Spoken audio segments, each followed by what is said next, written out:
We all hate coming up with and remembering passwords. So let's get rid of them, says Microsoft.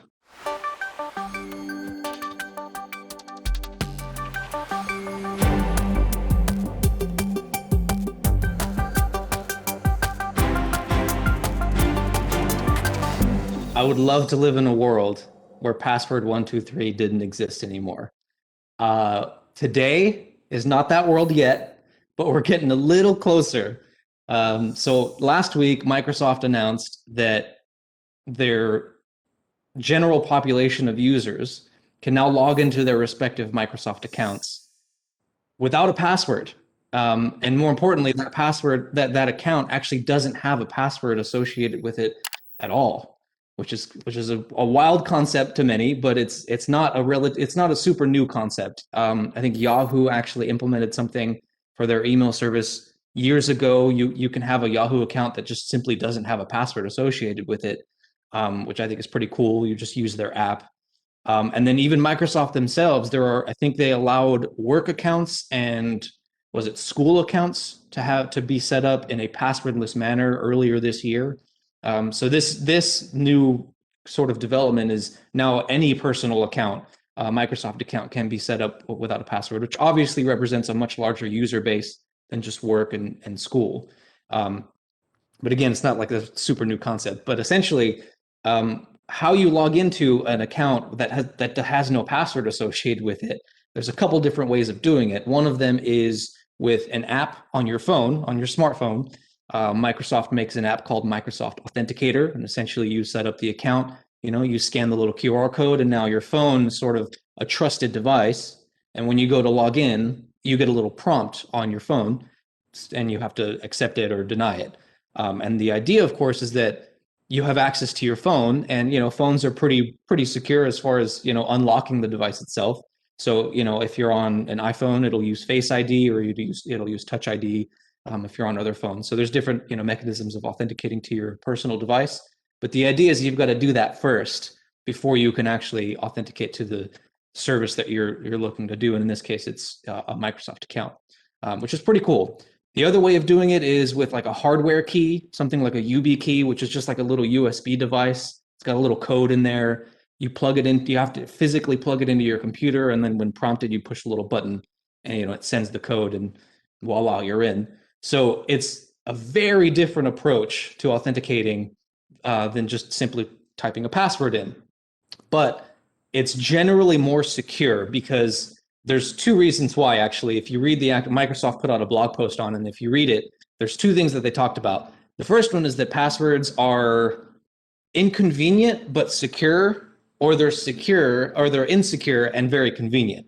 And we've seen that a lot in the security world. We see that a lot where Password123 is being used, or Winter 2020 or something like that. Something very simple is being used. That's not good because hackers can crack those passwords. They can easily recover them, or they can guess them. On the other hand, you can have a password that's 45 characters long, half of it special characters, and very secure, but it's terribly inconvenient. Not only in terms of remembering it, because our brains are just not evolved to remember kind of random strings of characters. Our brains are evolved to remember words, and attach meaning to things, language and whatnot. So a random string of characters, it really doesn't have a meaning, and it's hard for us to remember those things. But even then, let's say you've got it written down. Who wants to type out 45 characters just to check their email or something? It's terribly inconvenient. And it's what we spoke about earlier on another story, is it's the intersection between security and convenience. And all too often with passwords, convenience wins out. It's the old joke that you've got your password written on a little Post-it note, and you've got it attached to your monitor. It's just kind of defeats the purpose. Anybody sitting at your computer can just look it up. But so that was the first tenet, is that passwords are inconvenient, or secure passwords are inconvenient. The second thing that Microsoft talked about in its blog post was the fact that hackers can very easily, get into accounts with passwords. I think I was reading something about, living in a passwordless world or something. And it was a great quote. I forget who said it, but it was like, hackers don't crack passwords. they log in to accounts, which means to say, typically passwords are exposed either in plain text. A company stores it in a database in plain text. It's just regular ASCII sitting there. It's not encrypted at all. It's not encoded at all. It's just sitting there. That's the same as just giving the password to somebody else. Or there, you can dump hashes from a computer and then you can crack them. Of course, the easier the password, the easier it is to crack. Now you've got your passwords there, but you can also guess passwords. So, you can perform a brute force attack on something. And if there's no fail to ban, if there's no rate limiting, if you've got an API or something and it's sitting on the internet and people are just banging away at this thing, there's no way to restrict that. And you have a weak password. It's just a matter of time until someone gets into that account, really, is what it comes down to. So it's a great point by Microsoft in that passwords that are easily cracked, and it's easy to get into accounts with them. So I would suggest going and read their posts, read their blog post. I like the change. I'm all about little less convenience for a little more secure, or a lot more security. But what are your guys' thoughts? What do you think about a passwordless world? Well, I think it's a good move. I'm curious to see if there now becomes like more concerted effort by the people who would ordinarily be phishing someone for their password to somehow gain access either via something like a malicious app or some form of getting at the ability to get into Authenticator.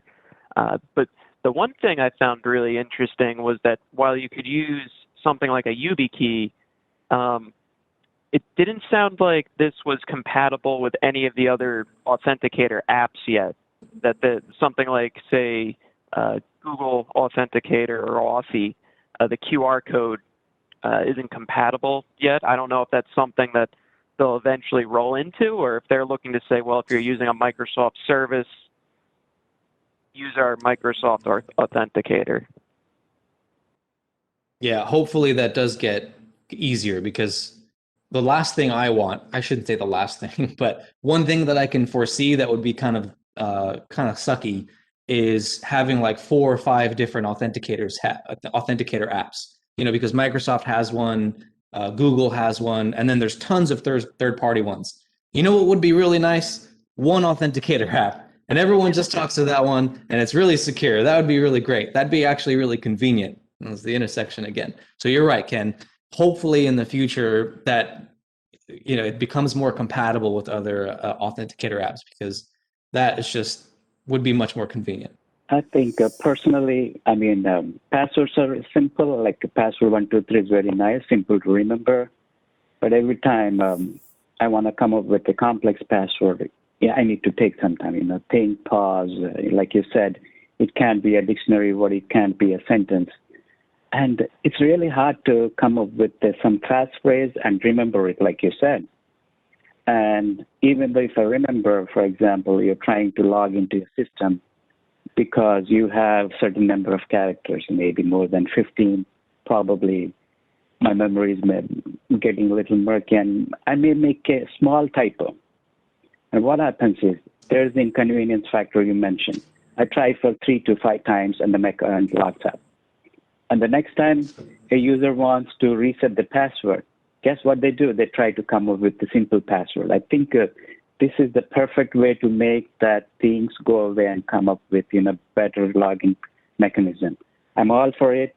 And like both of you said, I think we would like to see more, but I think like Google is doing, even Microsoft is trying to do with their large user base to come up with better security controls.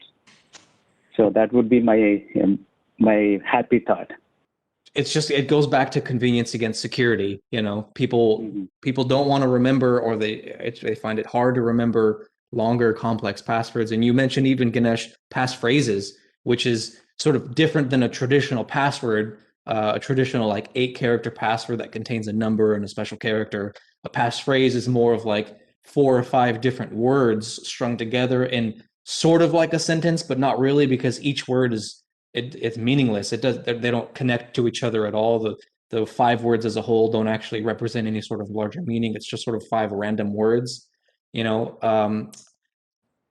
I think from a hacker's perspective, it's more difficult to attack something like the Authenticator app, to attack something like, a code that's just rolling every minute or something, because, now you're dumping credentials from like a Windows machine or something. You still have that option, I guess. But as far as getting someone's password and logging into a service, it makes it more difficult because now you've got that code that seems to be rolling, every minute. I mean, suppose you could still social engineer it, but because it's rolling every minute, it's not like a password where it's just set and it's just set for, however long it's set for. In some cases, it's just permanent. The code is only good for a certain amount of time. So, obviously that time element makes it really hard, or makes it harder, I should say, more difficult. But then you can't also do credential stuffing attacks. So you've got a list of exposed credentials that you managed to get as a hacker, and now you're just going to like spray them at different accounts. Well, now Microsoft is not one of those accounts. It can't be, because they don't even accept passwords, at least for, your account that you've set up as a passwordless account. So it sort of thwarts a couple different things as far as what hackers try to do and what they like to do, which is good. I mean, it's a move toward a little bit more of a secure world, which I appreciate. Yeah. Yeah. And if you think back to one of our other pieces we just covered, we had 3 or 4, maybe even 5 bubbles of how an actor might try to get access to something. Well, if you remove one of those bubbles, maybe you don't get rid of really 20 to 25% of those accesses, but you remove a huge area that you previously had to focus on, that now you can turn around and focus on, okay, how do we secure these other bubbles better? Yeah.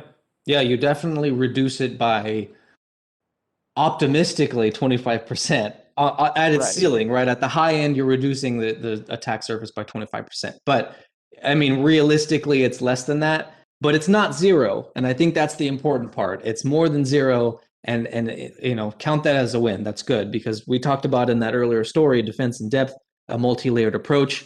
This is just another layer of defenses that hopefully will thwart some attackers, which is great.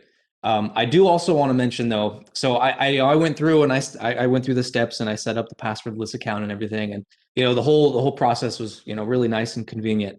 I already use the Authenticator app, I will say, and I've had some trouble in the past where I had the app set up on my phone, and then I got a new phone, and I did not port it over, because there's a process that you can go through to move all of those accounts that you have set up in your Authenticator app onto your new phone.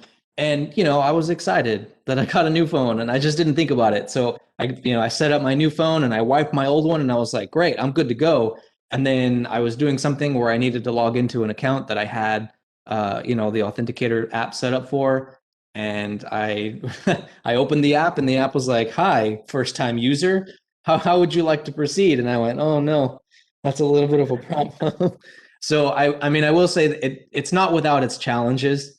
That being one among them is, I would imagine, people who set up a passwordless account and really tie the how they authenticate themselves to that, whatever it may be, the email account, or otherwise, really tie that mechanism to the phone. Phones are physical things that can be broken, they can be lost, they can be stolen, or they can be just wiped away unknowingly, like an idiot, because I just didn't think about it. But what happens then? What happens if now you no longer have that method of authenticating yourself? There's ways around it. A known way is like a recovery code. Microsoft will allow you to create a recovery code where it's valid. It's just like a little string, and it's valid until a new one is generated. So, let's say my phone just magically stopped working right now, and I needed to get into the account. I can provide that recovery code that I'm supposed to take a picture of or write it down and keep in a secure place. I don't know why I'm doing air quotes. You should do those things. I took a picture of it, but it's on my phone, which is, it's sort of like having your spare car keys in your car. Doesn't really make sense. So, move it off and write it down somewhere. But if you didn't do that, which, some people won't do that for sure, because, it's a recovery code. There's just this little button that says, hey, recovery code, what's that for? If you don't click on that button, how do you authenticate yourself? And I think one of the options, I didn't go through the whole process myself just because my phone works, but I did click on it, and the first step it asked you for was your phone number. So I think in that case, the idea is, yes, your phone is messed up, but your phone number still belongs to you, and you should at some point be able to get that phone number on a new device, and then you can kind of go from there. So if your phone number is still important in this way, I think a lot of the impetus for moving toward a passwordless account has to come from issues with 2FA, particularly 2FA that involves texting a code to a phone. So we're not getting away from that entirely, because there is still some element of using your phone number as a means of authentication, or at least a step in that authentication process.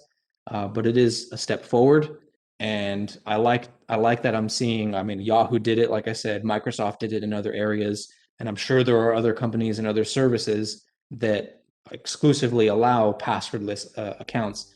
I like that we're seeing that move, especially from Microsoft, which is obviously a very big company. It's just another step toward a little bit more secure of a world. So it's good.